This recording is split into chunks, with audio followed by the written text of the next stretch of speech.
Hey friends, welcome to Finance Working Mama. My name is Heather and thank you so much for joining me today.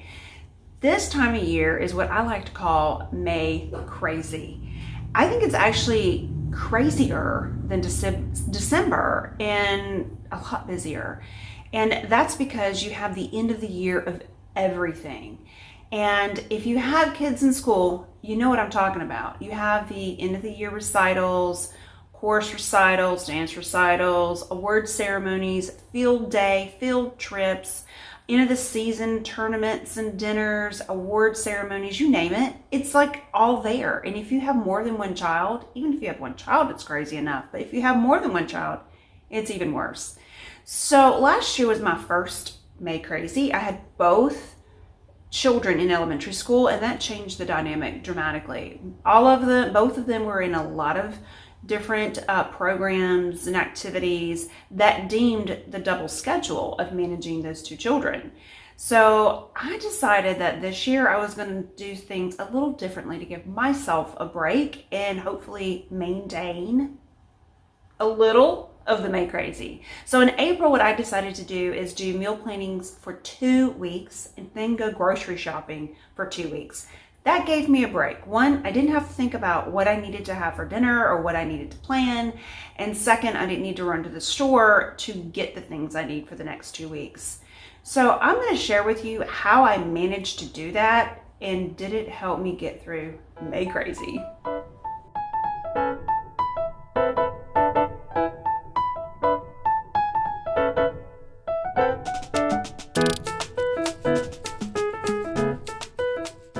All right, friends, this is one of 2 grocery hauls I did today that hopefully will last me in the next couple weeks.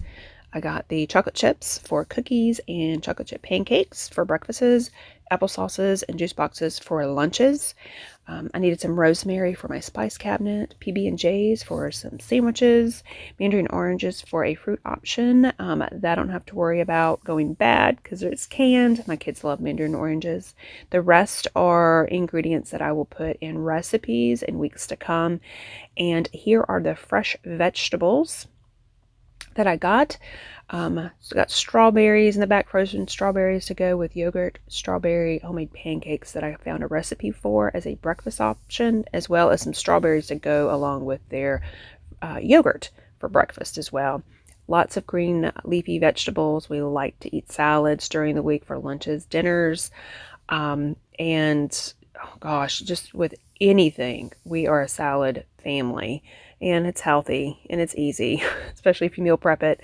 I went into Lidl to buy those tomatoes because they were such a great deal. I got all those tomatoes for the price of a pint. Meats for the week, ground beef, as well as the London broil was on sale. And those little pizzas are great for my kids' lunches. Then I got pie crust for 2 different recipes, flour to make pancakes, as well as some cookies, and crackers for lunches, instant mashed potatoes for a shepherd's pie, and noodles for recipes, as well as for lunches during the next couple weeks, bread for sandwiches, and tortillas. Then I have those barbecue potato chips. That's a Lidl brand, and my family loves it. It's so delicious. Now let's go over to the Walmart haul. I got plenty of melons. They last a long time in the fridge if you get them fresh, as long as you don't cut into them. When you cut into them, that's when you're going to have to start eating them. So it's a great option to have in your fridge for a couple weeks. And of course, plenty of fresh vegetables for salads and snacking and lunches. Got some radishes, cucumbers, tomatoes, celery, and carrots. And those bigger tomatoes, I'm going to make a delicious recipe that I will share with you later on in the video. And that bread, I mean, it's $1. I could use that for so many things, and I did in a number of recipes actually that I did for over the 2-week period. Frozen veggies, also awesome. That will go into recipes as well as some side items for dinners. And look at all that cheese, friends. That is a ridiculous amount, but that will last a couple weeks, hopefully. And then I got 2 gallons of milk. I'm not sure where the other one went. I think it's in the fridge where my kids put it. And then some additional pantry items that I will be using for recipes and for lunches. and all of those delicious little sweets I'm going to be making for the family over the next couple weeks as well. I got a great recipe for that devil's food cake that I'm excited to share with you. And that I'm also missing in there a rotisserie chicken from Sam's Club. Got that at a great deal. I pushed the easy button. It's under $5. It's already cooked. You can't beat it. So let's hope this lasts me 2 weeks, friends. Let's talk about the ingredients and the items that I will be using throughout the week and how I keep that fresh. If you've guys been watching me for a moment or two, you would know that my family eats a lot of fresh veggies, fruits. And so how do you manage to grocery shop for two weeks and keep those items fresh? Push the easy button on the grocery shopping. I didn't do my Walmart order and have them pick out my groceries and me pick it up. In this particular case, when I want to do a large grocery haul and plan not to go grocery shopping for a good number of weeks, I go and pick my own vegetables. And obviously, if you're going to get a lot of vegetables and buy them ahead of time, you want to look for more quality. If you get to pick your own vegetables out and your own fruit, then obviously it's going to be a lot more successful on the fact that they're going to be fresh and last longer for you in your refrigerator. I first start off with the produce. I inspect the produce when I'm picking it out. We have lots of cucumbers, tomatoes, and peppers. And so I look at it. If it is crisp, with no what I call like pruny textures to them, as they look like they're shivering up, or if they're soft, as long as they don't have any of those aspects to the vegetable, then I know it's fresh and it will last longer for me in the refrigerator. If they're tender, like the cucumbers, if they're soft on their sides, that's not going to last you 2 weeks. So if you're going to buy one that soft on the ends, then you might need to use it the first week and then try to find a more fresh cucumber that's more crisp. Obviously, tomatoes, you want to make sure you're buying a firm tomato, not a squishy tomato or any tomato that has soft sides on it. And with my cherry tomatoes, which is the tomato choice of my children, I will look at it and look to see if they're squishy or they're starting to soften too quickly, or if they start having what I call like little prune lines to it, to where it looks like it's starting to shrivel, then I'm not going to buy that as well. If you buy a crisper vegetable, you'd be surprised on how long it will last in your fridge. I've had cucumbers and tomatoes, zucchinis, summer squash, yellow squash, all last almost 2 to 3 weeks in my refrigerator. Also, things like salads is a great choice to keep in the fridge. Romaine, I've been able to keep romaine fresh in my refrigerator for up to a month if you store it correctly. And that means make sure you keep the moisture away from it so it doesn't sit in a lot of water. You want to look at the bottom where they have sliced the lettuce from the root or the stalk.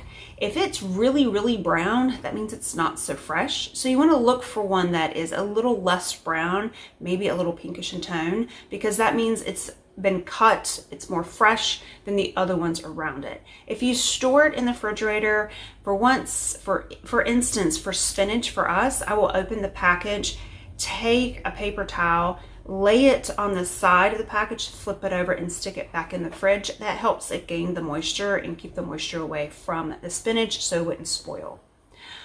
Obviously, cabbage as well as Brussels sprouts, if you buy those items, they last quite a long time in the refrigerator as well. So those are really good fresh vegetable items. If you choose, you don't want to use frozen, that they will hold up very well into the refrigerator. I've had cabbage last up to 2 months. And I've had Brussels sprouts last up to a month in my refrigerator. And important, guys, use what they have in the refrigerator called the crisper. It's designed to help your vegetables last longer for you. So keep that in mind. Try to keep your veggies in the crisper because it is designed and set to keep your vegetables fresh. Another tip that I learned years ago from my mom is we love celery and we eat celery a lot. Raw and as snacks, but also in the cooking. I take it out of its package and I will roll it up in aluminum foil and put it in my refrigerator. I kid you not, will last months in your refrigerator. Carrots are also a great choice. mainly because it is just one of those vegetables. As long as it's not sitting in a lot of water or moisture, it will last a substantially long time in your refrigerator, as well as potatoes, as long as it's not sitting in a wet environment. Now, let's talk about fruit. We eat a lot of fruit in our house, and obviously the berries, the bananas, melons, apples, those are all go-to fresh fruits for our family.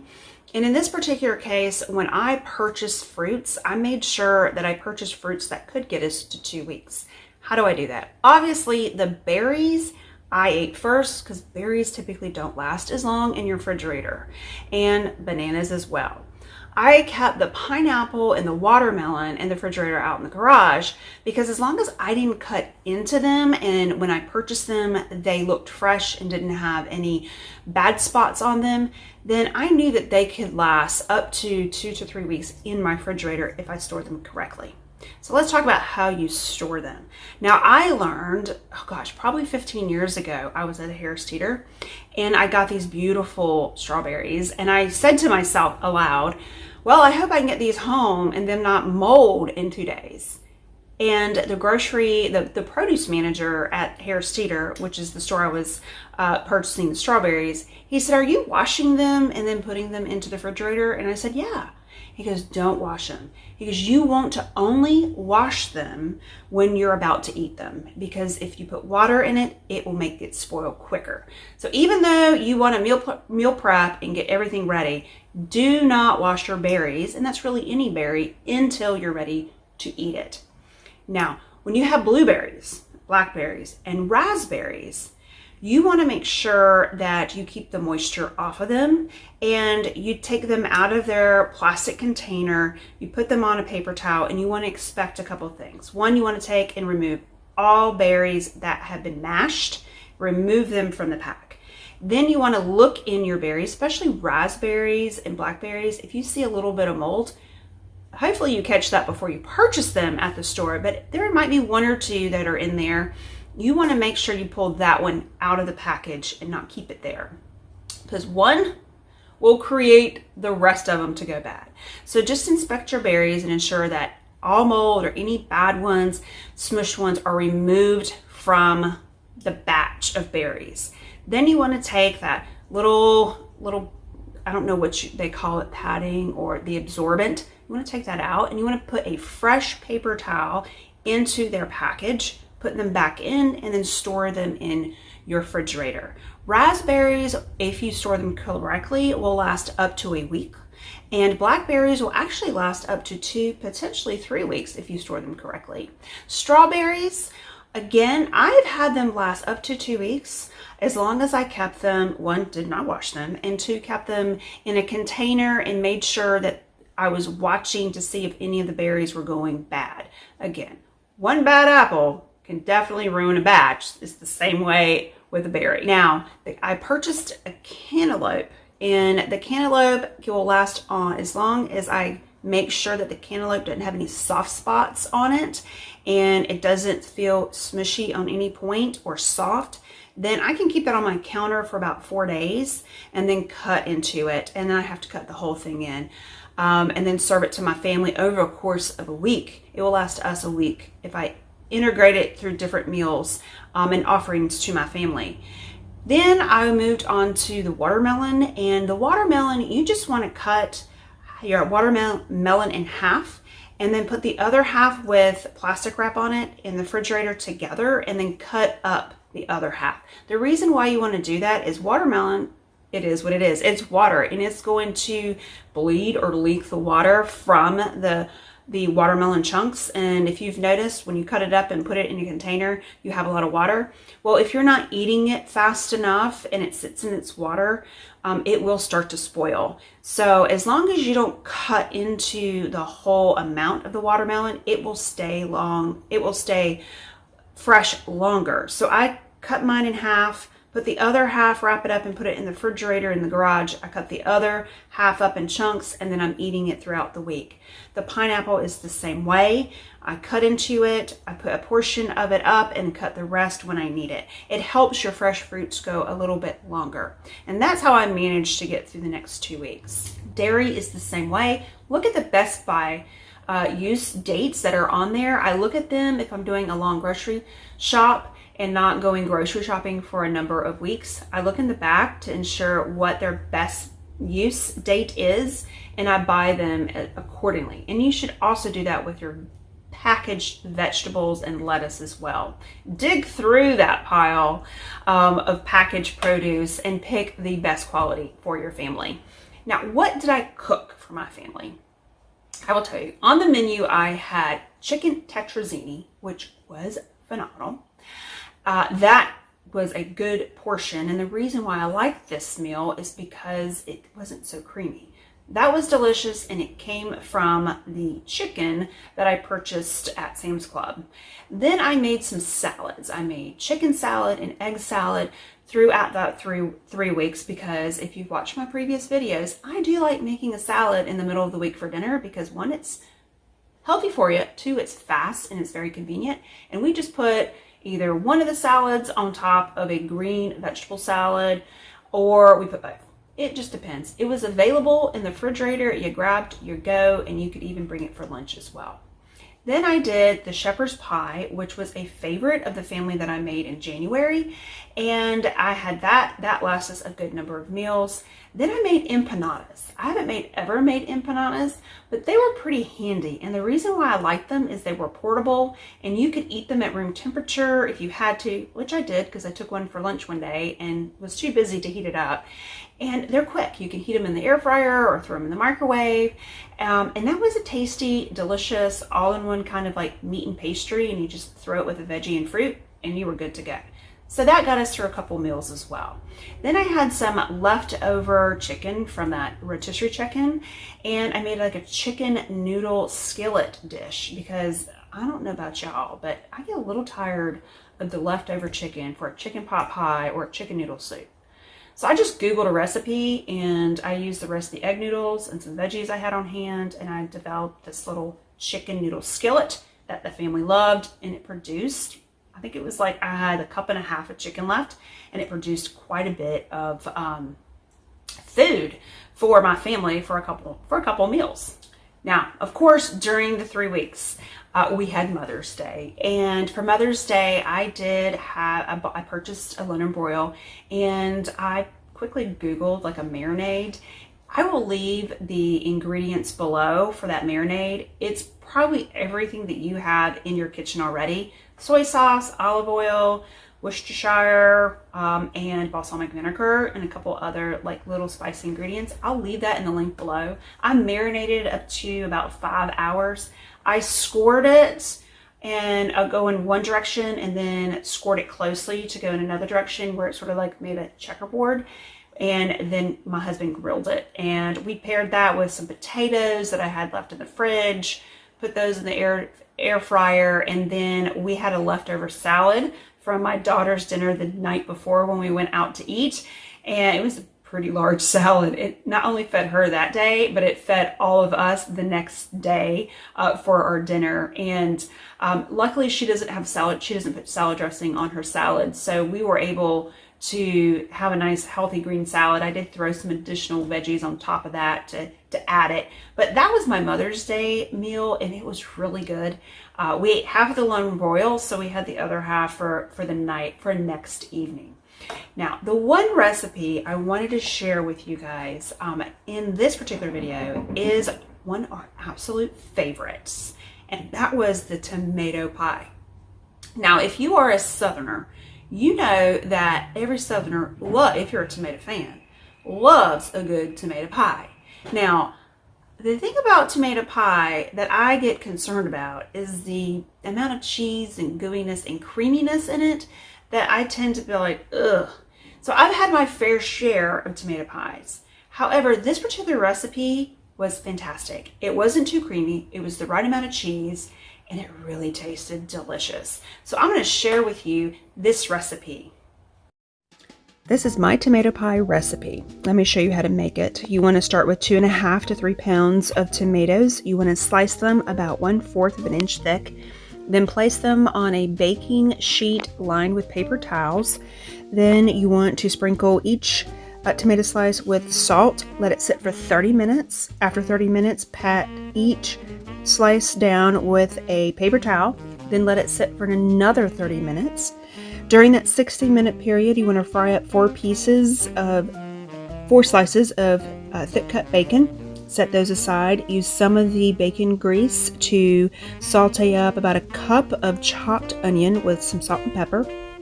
After that is completed and cooled, then you want to start with your pie shell. I used a store-bought. I tuck my pie shell into the pie crust into the pie shell. Makes it look prettier and easier to get the pie out. You want to whisk in 1 egg really well. Then you want to add 3/4 of a cup of mayonnaise and your sauteed onions that you have cooled. You want to mix that really well together. And then after you mix that, you want to add your spices. You either want to start with 1 tablespoon of fresh thyme. If you don't have fresh thyme, then just use 1 teaspoon of dried thyme. Either one works perfect. And then you want to add some about 1/4 of a teaspoon of ground black pepper, and then a little bit of salt to taste. Mix that really well. And then I like to use sharp cheddar cheese, about 2 cups worth. Mix that into the egg and mayo mixture. After that is completed, you want to pat down your tomatoes one more time. Then you want to start layering your tomato pie. You want to start with half of that mayo cheese egg mixture. And then once you spread that evenly at the bottom of that pie shell, then you want to sprinkle a little bit of panko Italian. I use the Italian because I like it. It tastes good. Just sprinkle that on top of that cheese and egg mixture. Then you want to just put a layer of tomatoes. As you can see, I tried to show you how much, but do a nice sprinkling of the panko in the bottom of that pie pan should be enough. You just want a little bit of a crunch in there. Layer. This is 1 of 2 layers you're going to be doing with the tomatoes. So you want to do a nice overlapping in a circle of the tomatoes. Then put the rest of the cheese, egg, and mayo mixture on top of that layer of tomatoes. Then add some more panko crumbs to that, and then add the rest of your tomatoes to the top of that pie. You want to preheat your oven to 425 degrees, and then once that is preheated, you want to put your tomato pie about on the 3rd bottom row rack in your oven, uncovered for 20 minutes. After 20 minutes, take it out. Top it with some more cheddar cheese, as much as you like. Put it back in the oven, lower the temperature to 375, and you want to cook it for another 30 to 35 minutes. I do cover it with some foil because I don't want my crust to burn.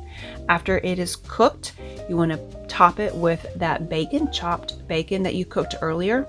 And guys, it is ready to serve to your family. This is so delicious and surprisingly hearty.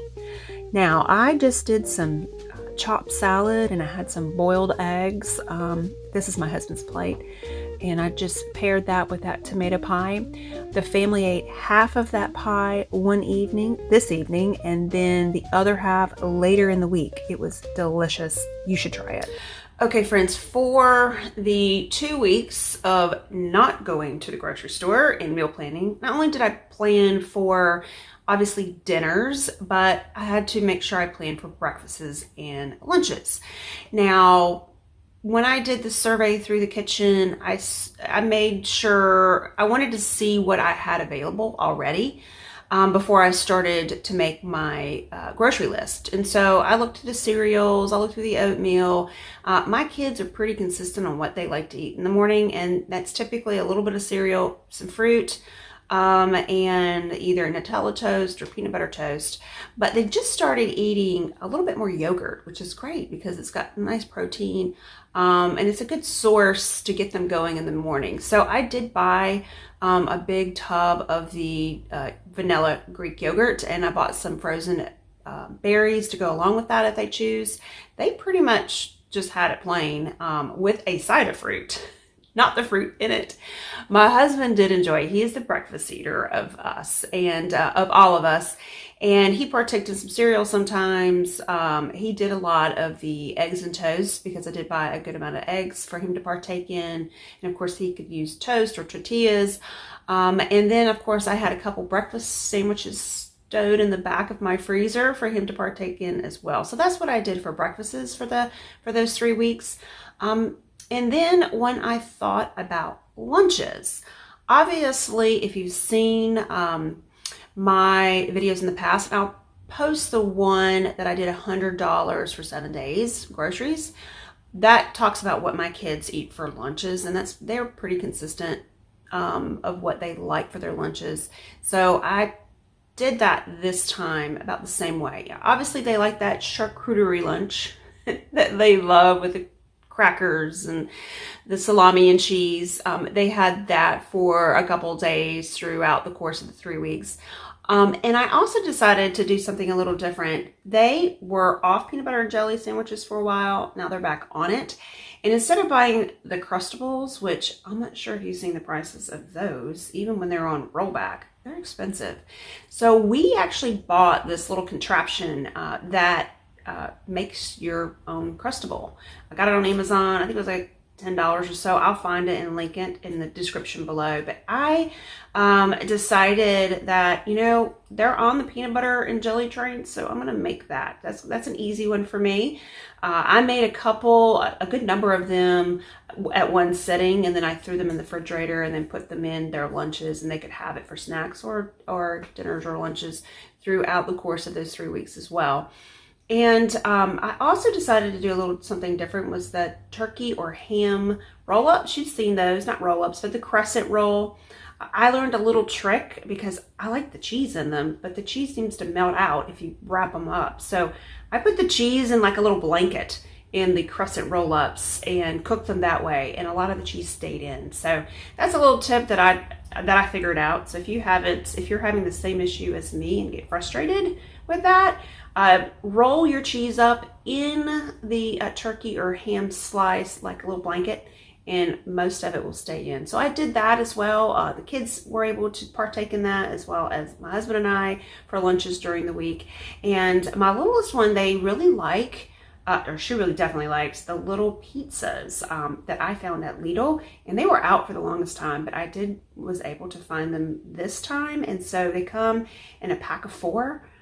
And now the price did go up on that. I think they were like $2.87, and now they're more like $3, almost $4. But that's a nice little pizza. They can heat it up. They can eat it at room temperature if they like, or they can pop it in the microwave at school for like 20 seconds and eat it.